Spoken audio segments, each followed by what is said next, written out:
Welcome to our fourth edition of the Arbiter Sports instructional videos. First, let me wish all of you and your families a Merry Christmas and Happy Holidays. Please know we value your contributions to the game of basketball and appreciate the many sacrifices you and your family make during the basketball season. Now let's get to work. For the third season in a row, we have identified freedom of movement as an officiating focus point. Let's review these plays with the freedom of movement concept in mind. Ask yourself, is the dribbler's rhythm, speed, balance, or quickness adversely affected by illegal contact? If it is, it's a foul. In play 1, the defender in black clearly makes illegal contact with the dribbler and affects his rhythm, speed, balance, and quickness. This is a foul. Play 2 is the same concept. The dribbler's rhythm, speed, balance, or quickness is affected by illegal contact. Call this play a foul every time you see it.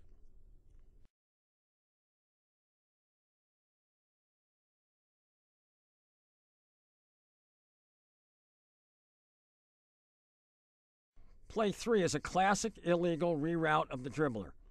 The official is in good position to see the dribbler's rhythm, speed, balance, and quickness is affected and calls the foul.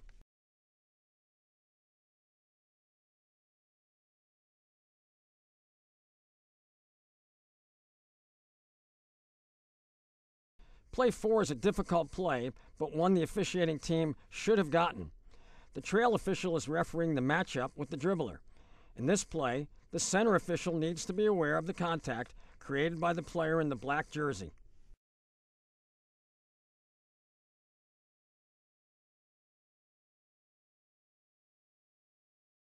One of the recurring themes this year is call the first foul. Watch these plays and see if you don't agree that calling the first foul would have possibly headed off some of the ensuing action. In play 1, watch the player in white in the low post illegally displace the defender with no call.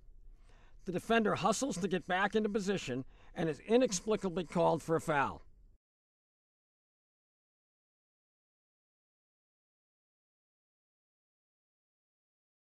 In this play, number 0 in white becomes an illegal defender when he steps up and into the player with the ball. The dark-shirted player now has to move the ball up and over his head to avoid the illegal contact by the defender. In this play, call the first foul.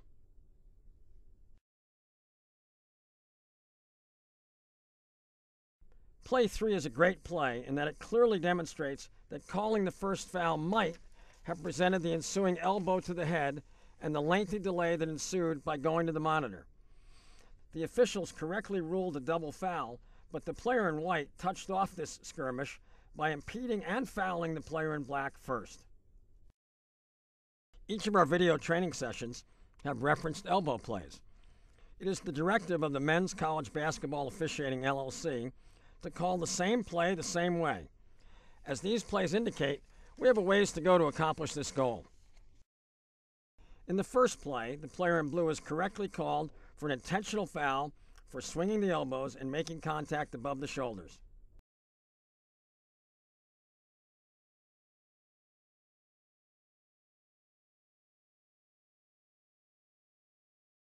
In play 2, the player in white, as he turns to go up court, is confronted by a legal defender. At this point, he has a choice to either swing his elbow at the head of the defender or pivot away. He chose the former route and, in the opinion of the official, created severe contact with an opponent that was extreme in nature. By definition, this is a flagrant personal foul, and the offending player was ejected.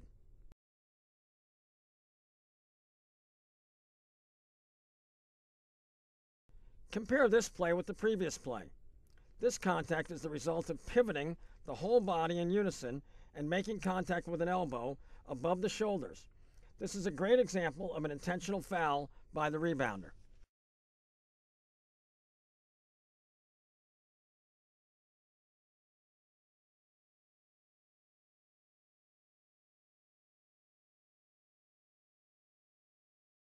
The final group of plays illustrates some terrific, in most cases, officiating.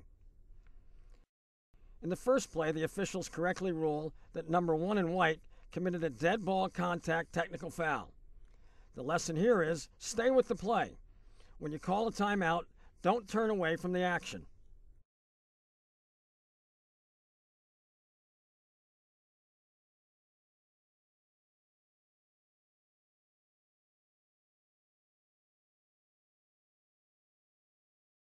In this play, the lead official demonstrates that he's paying attention to one of our areas of additional concern, 3-second violations.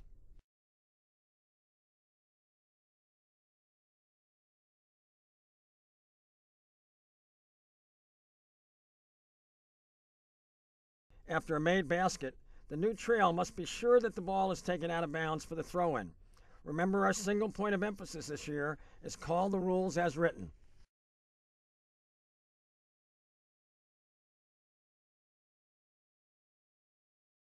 In an earlier memo and in the most recent officiating bulletin, we have asked officials to try to hold back teams from running on the floor when timeouts are whistled.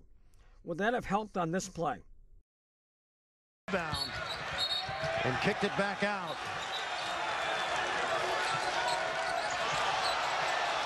Well,